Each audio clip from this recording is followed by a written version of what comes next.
100% துல்லியமாக கணிக்கப்பட்ட உங்களுடைய ஜோதிட ராசி பலன்களை உடனுக்குடன் தெரிந்து கொள்ள நம்ம தமிழ் ஆஸ்ட்ராலஜி சேனலை சப்ஸ்கிரைப் பண்ணிக்கோங்க.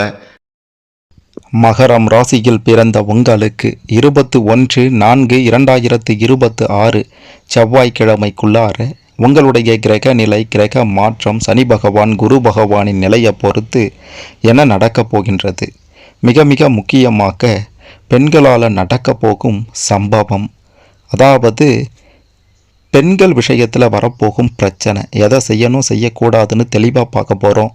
அதுக்கு முன்னாடி நீங்கள் எந்த மாதத்தில் பிறந்தீங்கன்னு கமெண்ட்டில் சொல்லுங்கள். மறக்காமல் இந்த வீடியோவை லைக் பண்ணிக்கோங்க. பெரிய அதிர்ஷ்டம் காத்திருக்கு. முதல்ல கிரக நிலைகளை பற்றி பார்க்கலாம். தன வாக்கு குடும்பஸ்தானத்தில் புதன், செவ்வாய், ராகு பகவானும், தைரிய வீரிய ஸ்தானத்தில் சூரியன், சனி பகவானும், சுகஸ்தானத்தில் சுக்கிரன் பகவானும், ரண ருண ரோகஸ்தானத்தில் குரு பகவானும், அஷ்டமஸ்தானத்தில் கேது பகவானும், பாக்கியஸ்தானத்தில் சந்திரன் பகவான் என கிரக நிலைகள் அமைந்திருக்கின்றது.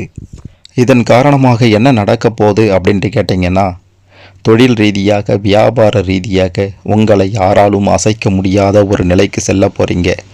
எடுத்து வைக்கக்கூடிய ஒவ்வொரு அடிகளையும் வெற்றியை பார்க்க போகிறீங்க. எதிரிகளே இல்லாத ஒரு நிலையை பார்ப்பீங்க.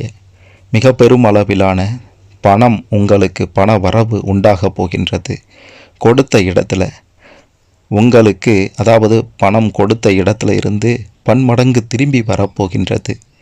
தொழிலை முன்னேற்ற போகிறீங்க. பல வகைகள்லையும் நன்மையை பார்க்க போகிறீங்க. உத்தியோகத்தில் ஒரு வேலை செய்கிற இடத்துல இருந்தீங்கன்னா பதவி உயர்வும் சம்பள உயர்வும் எந்த அளவுக்கு முக்கியம்னு உங்களுக்கு தெரியும். அது தொடர்பான நல்ல செய்தியும் உங்களை வந்து சேரப்போகின்றது. குடும்ப ரீதியாக மிக பெரும் அளவிலான நன்மைகள் உண்டாக போகின்றது. குடும்பத்தில் நீங்கள் வச்சது தான் சட்டம் அப்படின்ற நிலை உண்டாகும். தாய் தந்தை வழியில் சாதகமான பலன்கள் கிடைக்கப் போகின்றது. பூர்வீக சொத்து பிரச்சனைகள் எல்லாம் ஒரு முடிவுக்கு வந்து உங்களுக்கு சாதகமான தீர்ப்பு உண்டாக போகின்றது. சகோதர சகோதரி வகைகளில் நன்மைகள் உண்டாகும். உங்களுக்கு அவங்க பக்கபலமாக இருக்க போகிறாங்க. உங்களுடைய குடும்பத்தில் தடைபட்டு போயிருந்த நல்ல காரியங்கள் எல்லாம் தடைகள் நீங்கி நல்லபடியாக நடக்கப் போகின்றது. சுப நிகழ்ச்சிகளாக நிச்சயம் நடைபெறும் அப்படின்றதையும் உறுதியாக சொல்லலாம். உடல் ஆரோக்கியத்தில் பெருசாக பாதிப்புகளே இருக்காது என்று தான் சொல்ல வேண்டும். கடன் தொல்லைகளுக்கும் ஒரு முடிவு கட்ட போகிறீங்க. அரசாங்க ரீதியில் உதவி கிடைச்சிடும். முன்பின் தெரியாத நபர்கள் கூட உதவுவாங்க. இதன் காரணமாக கடன் பிரச்சனைகளுக்கு முடிவு கட்டுவீங்க.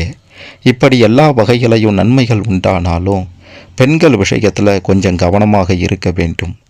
முன்பின் தெரியாத பெண்களிடமும் அக்கம் பக்கத்து வீட்டு பெண்களிடமும் நீங்கள் பேசக்கூடிய பேச்சும் செயலும் சரியான முறையில் இல்லை அப்படின்னா நிச்சயம் அந்த வகையில் பிரச்சனைகளை சந்திக்க வேண்டி இருக்கும். அதனால் இந்த விஷயங்களில் கொஞ்சம் கவனமாக இருங்க.